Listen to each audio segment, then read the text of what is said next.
మోకాల నొప్పులకు ఎటువంటి సర్జరీ లేకుండా ఎపియాన్ పెయిన్ క్లినిక్ అందిస్తున్న అత్యాధునిక చికిత్స. ప్రపంచ పటంలో భారతీయులు మన ప్రస్తావన లేనిదెక్కడ. నలుమూలల్లో భారతీయ ఉనికి, కొత్త చరిత్రని రాస్తున్న ఇండియన్స్. ఇది అతిశయోక్తిలో ఉందా? అయితే మీకు చిన్న కథ చెబుతాను. కాదు, ఒక చిన్న దేశం కథ చెబుతాను. గ్రెనడా. కెనడా అయితే గ్రెనడా అన్నారేంటి అనుకుంటున్నారా? మీరు కరెక్ట్గానే విన్నారు. గ్రెనడా అదో దేశం ఉందా అంటే ఎస్ అనేది సమాధానం. పైగా అక్కడ ఇండియన్స్ ఉన్నారు. ఇంకా స్పష్టంగా చెప్పాలంటే తెలుగు వాళ్ళు కూడా ఉన్నారు. అలాంటి ఓ తెలుగు వ్యక్తే భారత్లో గ్రెనడా తొలి హై కమిషనర్. పేరు పసుపులేటి గీతా కిషోర్ కుమార్.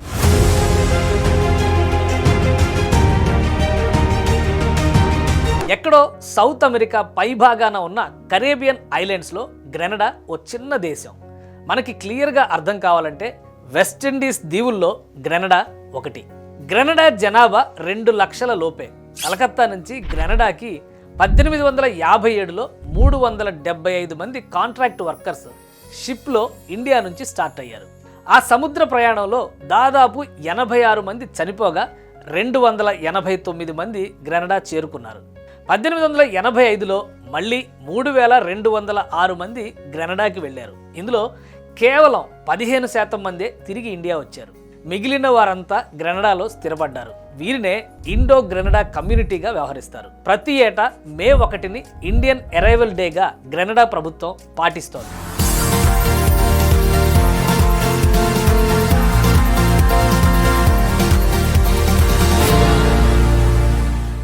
బ్రిటిష్ కలోనియల్ రూల్లో నలిగిన గ్రెనడా 1974 ఫిబ్రవరి 7న స్వాతంత్ర్యం పొంది సార్వభౌమ రాజ్యంగా ఏర్పడింది. స్వాతంత్ర్యం పొందిన 50 ఏళ్ల తర్వాత గ్రెనడియన్ హై కమిషనరేట్ భారత్లో ఏర్పాటైంది. తొలి కమిషనర్గా పసుపులేటి గీతా కిషోర్ కుమార్ అపాయింట్ అయ్యారు. ఆంధ్రప్రదేశ్లోని తెనాలికి చెందిన ఆయన హైదరాబాద్లో గ్రాడ్యుయేషన్ పూర్తి చేశారు. 1984వ సంవత్సరంలో గ్రెనడా వెళ్ళి అక్కడ వ్యాపారవేత్తగా రాణించారు గీతా కిషోర్. గ్రెనడా దేశ హై కమిషనర్గా బాధ్యతలు స్వీకరించాక భారత రాష్ట్రపతి ద్రౌపది ముర్ముని మర్యాదపూర్వకంగా కలిశారు. తెనాలిలో తాపీ మేస్త్రి వీరాస్వామి మణమ్మ దంపతుల 8 మంది సంతానంలో గీతా కిషోర్ 7వ. చదువులో మొదట అంతగా రాణించని గీతా కిషోర్ ఏమవుతారో అనే ఆందోళన కుటుంబంలో ఉండేది. కానీ ఇప్పుడు ఆయనే విదేశీ గడ్డపై విజయ బావుటా ఎగరేసి సొంత దేశానికి హై కమిషనర్గా రావడం తెలుగు వారందరికీ గర్వకారణం. డాక్టర్ పసుపులేటి గీతా కిషోర్ కుమార్ గారు అనగానే అచ్చ తెలుగు పేరు కనిపిస్తుంది. ఇక్కడ కూడా అవకాశాలు ఉండుండొచ్చు. అందరూ బహుశా అమెరికా లాంటి పెద్ద దేశాల వైపు చూస్తుండొచ్చు. మీరు ఎలా అడుగు పెట్టారు గ్రెనడాలో? ఇక్కడ ఉద్యోగాలు ఏమి, ఐఎమ్ నాట్ ఇంట్రెస్టెడ్. ఈ పాలిటిక్స్ లో తిరిగి నాకు అనిపించింది ఈ ఆంధ్రప్రదేశ్లో నేను ఇంకే పనికి రాను. దేశం కోసం ప్రాణత్యాగం చేయడానికి కూడా సిద్ధపడినటువంటి ఒక కుటుంబం నుంచి మీరు వచ్చారు. అలాంటిది దేశం మీద వైరాగ్యం వచ్చి ఈ దేశంలో మనం ఇంకేం చేయలేము అనుకునేంత పరిస్థితులు మీకు ఎందుకు వచ్చినాయి? వైరాగ్యం అంటే నేనేమో అట్లా అన్ను. కాకపోతే ఒకటి అనిపించింది, అప్పుడు ఎంతసేపు వాళ్ళు చూసుకున్నారే కానీ. వెస్టిండీస్ వెళ్ళిన వెంటనే మీరు ఎంచుకున్నటువంటి మార్గం ఏంటి? వెస్టిండీస్లో చేరినప్పుడు నాకు మొదట అప్పుడు జీతం 200 రూపాయలు ఇచ్చేవాడు. గ్రాడ్యుయేషన్ ఏంటి, ఏ సబ్జెక్ట్స్ లో చేసి? నేను బాటనీ, జువాలజీ, కెమిస్ట్రీ. అవి వ్యాపారంతో సంబంధం లేని సబ్జెక్టులు కదా. ఈ డిగ్రీలు ఇవన్నీ అనవసరం. ఏంటి ఫస్ట్ బిజినెస్ ఎలా స్టార్ట్ చేశారు? సో అక్కడ నేను రాణించగలిగాను, ఈ స్థాయికి రాగలిగాను అనుకునే మీరు ఇక్కడ ఎందుకు రాణించలేను అనేటువంటి ఆందోళన చెందాల్సిన పరిస్థితి వచ్చింది? మనల్ని ఇక్కడ అణిచివేసే వాళ్ళు ఎక్కువ మంది. ప్రపంచంలో ఏ మూల చూసినా భారతీయుల ఉనికి, భారతీయుల ప్రస్తావన లేని రోజు లేదంటే ఆశ్చర్యం కాదు. ఒక చిన్న దేశంలో, గ్రెనడా అనేటువంటి ఒక చిన్న దేశంలో ఒక తెలుగు వ్యక్తి రాజ్యం ఏలుతున్నటువంటి పరిస్థితిని మనం తెలుసుకున్నాం. అలాంటి వ్యక్తి మన ముందర ఉన్నారు. నమస్కారం. నమస్తే సార్. సార్, మీ ప్రస్థానం గురించి మాట్లాడాలంటే ఫస్ట్ మీ పేరు డాక్టర్ పసుపులేటి గీతా కిషోర్ కుమార్ గారు అనగానే అచ్చ తెలుగు పేరు కనిపిస్తుంది. రాష్ట్రపతితో భేటీ అయినటువంటి గ్రెనడా దేశపు హై కమిషనర్ అనగానే చాలా ఆసక్తికరంగా అనిపించింది. ఏంటి అసలు ఒక తెలుగు వ్యక్తిగా ఒక ఎక్కడో ఉన్నటువంటి ఒక దేశంలోకి వెళ్ళి ఆ దేశానికి రాయబారిగా ప్రతినిధిగా ఈ దేశానికి రావడం, ఆ ప్రస్థానం ఏ విధంగా మొదలైంది, ఎలా స్టార్ట్ అయింది, మీ మాటల్లో చెప్పండి. 82 నా ఏజ్ బిఎస్సి కంప్లీట్ చేశాను. అప్పటి నుంచి తర్వాత నేను గ్రెనడా అనే ప్లేస్ వెస్ట్ ఇండీస్కి వెళ్ళాను, కరేబియన్ కంట్రీస్. అక్కడ అంతా ఒక చిన్న వ్యాపారంగా స్టార్ట్ చేసి చాలా మందికి అనాథ శరణాలయాలు, స్కూల్స్, ఇట్లా ఎక్కువ వచ్చిన దాంట్లో 30% నేను ఖర్చు పెడతాను. ఓకే, దేశం కోసం ప్రాణత్యాగం చేయడానికి కూడా సిద్ధపడినటువంటి ఒక కుటుంబం నుంచి మీరు వచ్చారు. అలాంటిది దేశం మీద వైరాగ్యం వచ్చి ఈ దేశంలో మనం ఇంకేం చేయలేము అనుకునేంత పరిస్థితులు మీకు ఎందుకు వచ్చినాయి? వైరాగ్యం అంటే నేనేమో అట్లా అన్ను, కాకపోతే ఒకటి అనిపించింది, నేను ఎవరితో మినిస్టర్లతో వీళ్ళతో తిరగటం వల్ల నాకేం బెనిఫిట్ రాలేదు. ఓకే, అప్పుడు ఎంతసేపు వాళ్ళు చూసుకున్నారే కానీ నాకు అప్పుడు అంత ఐడియా కూడా లేదు. ఎక్కడ ఏమన్నా మినిస్టర్ని అడగటం అట్లా అది కూడా లేదు. ఇక్కడ ఊరికే హ్యాబిట్స్ ఇక్కడక్కడ తిరిగి హైదరాబాద్ లోనే ఉన్నారంటే? హైదరాబాద్ నేను నింబాలెట్లో ఉన్నాను, హైదరాబాద్ లోనే ఉన్నాను. మొత్తం నా జీవితం మొత్తం హైదరాబాద్ లోనే. సో వెస్ట్ ఇండీస్ వెళ్ళిన వెంటనే మీరు ఎంచుకున్నటువంటి మార్గం ఏంటి, ఎందులో అడుగు పెట్టారు? నేను వెస్ట్ ఇండీస్ లో చేరినప్పుడు నాకు మొదట అప్పుడు జీతం 200 రూపాయలు ఇచ్చేవాడు. ఓకే, నేను only just learn to work. చూసిన తర్వాత నేను మళ్ళీ నా అంతటికి నేను స్టార్ట్ చేశాను స్మాల్ బిజినెస్. అది ఇప్పుడు ఆల్మోస్ట్ $40 million వెళ్ళింది.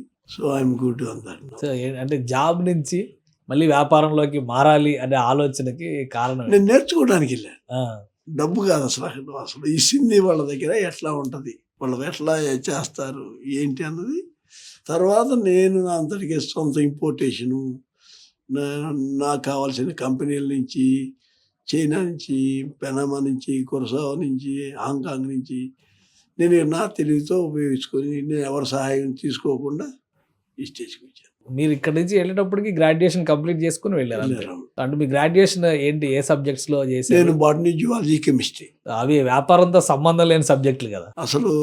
ఈ డిగ్రీలు ఇవన్నీ అనవసరం. ఇప్పుడు కొంతమంది బిజినెస్ పీపుల్ అక్కడ సింధీ వాళ్ళు 7వ తరగతి చదివి నాకన్నా మిలియనర్స్ ఉన్నారు. చదువు నా ఉద్దేశంలో అది వేస్ట్, క్రైటీరియా కాదు, అది కర్మ సిద్ధాంతం. మీకు మీ పట్ల కర్మ సిద్ధాంతం రుజువైంది అంటారా? నేను నన్ను చూస్తేనే దేవుడు ఉన్నారని నమ్మండి. ఏంటి ఫస్ట్ బిజినెస్ ఎలా స్టార్ట్ చేశారు?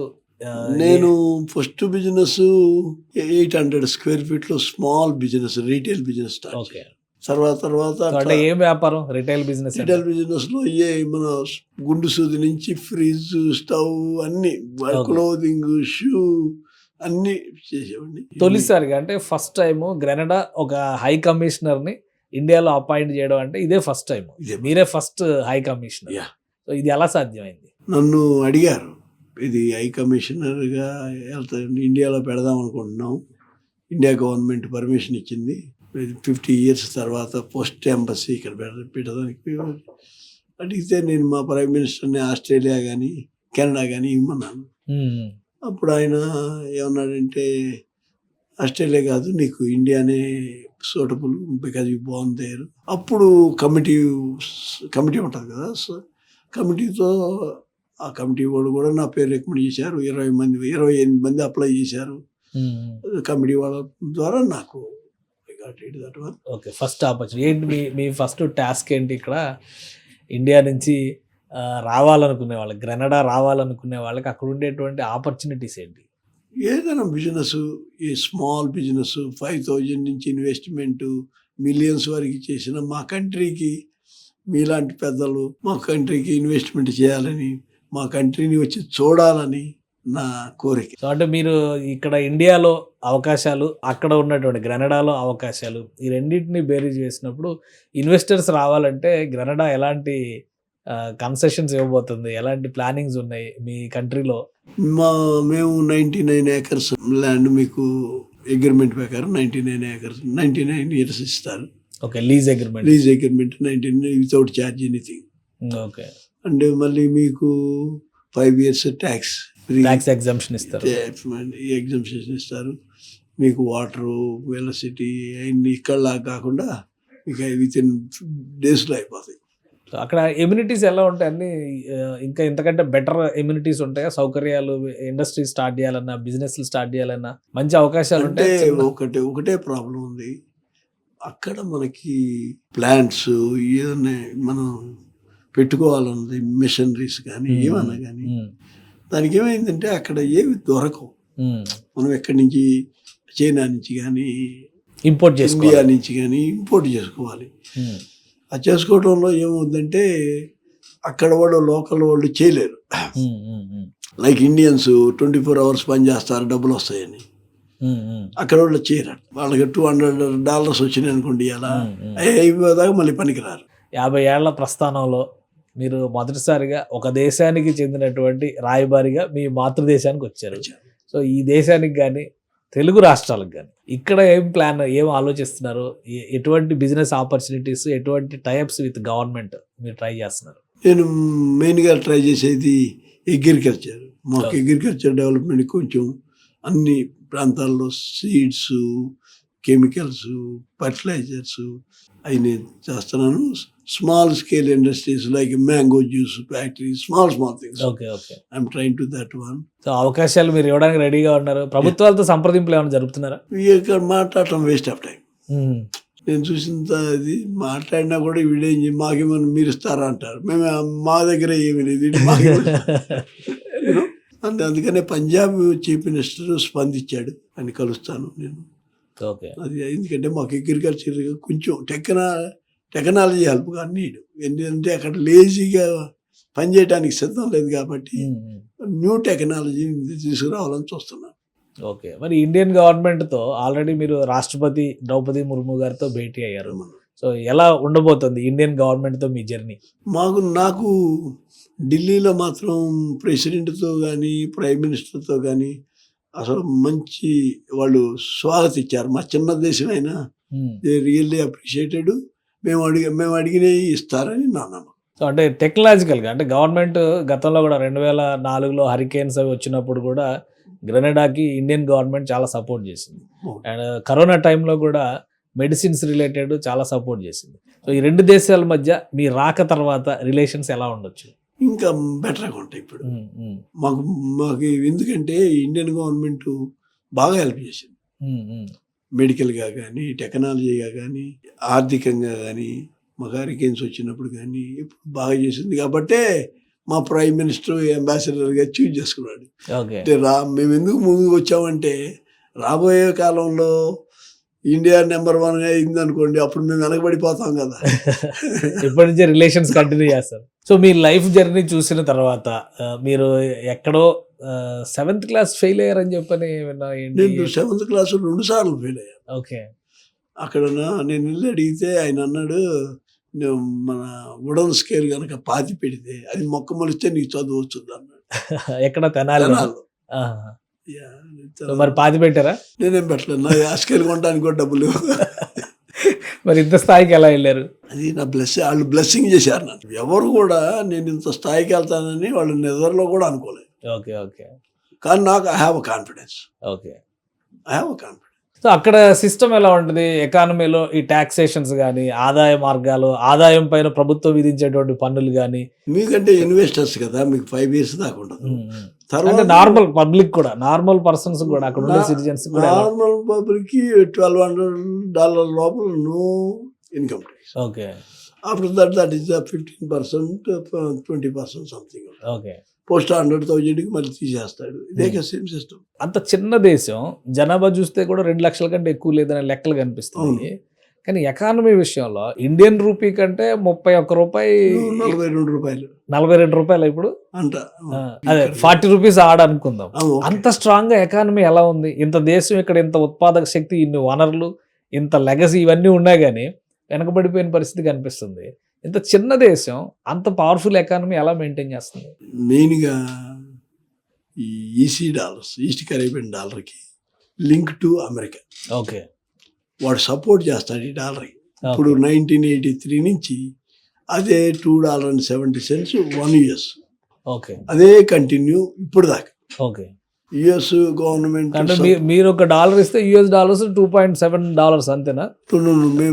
మేము గనక మా ఈసీ డాలర్స్ ఓకే, $2.7 మీరు ఇస్తే ఒక $1 ఎక్కువ. మేమైతే ₹80 ఇవ్వాలి, ₹80 పైన ఇవ్వాలి ఇప్పుడు లెక్క. అంటే మరి మనకి ఇంత ప్రజలు చాలా జనం ఎన్ని ఉన్నాయి, అవి అంటే చిన్న కంట్రీలు కాబట్టి కొన్ని America, England, Canada, India support కూడా చేస్తుంది కాబట్టి ఇవి సర్వైవ్.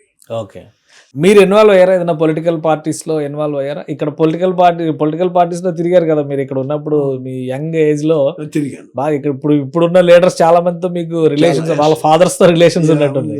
కరెక్ట్.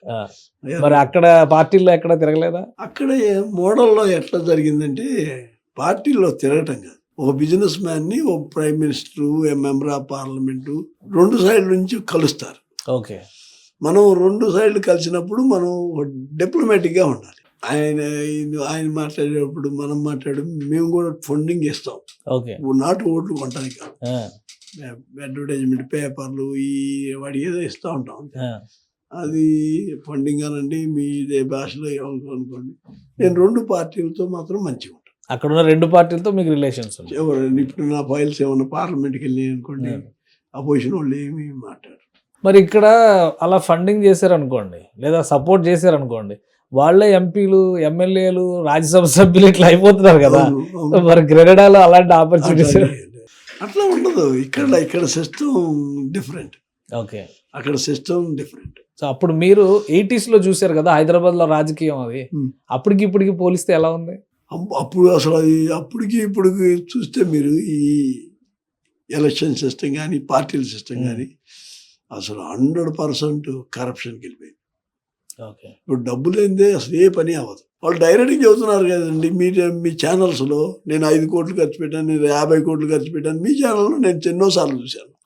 అవును, కానీ అంటే అప్పుడు కూడా ఎంతో కొంత ఖర్చు పెట్టి ఇన్ఫ్లుయెన్స్ చేస్తేనే కదా ఓట్లు పడినాయి. అసలు అప్పుడు ఎప్పుడైనా అప్పుడు సీట్లకి రేట్లు లేవా, ఓట్లకి రేట్లు లేవా?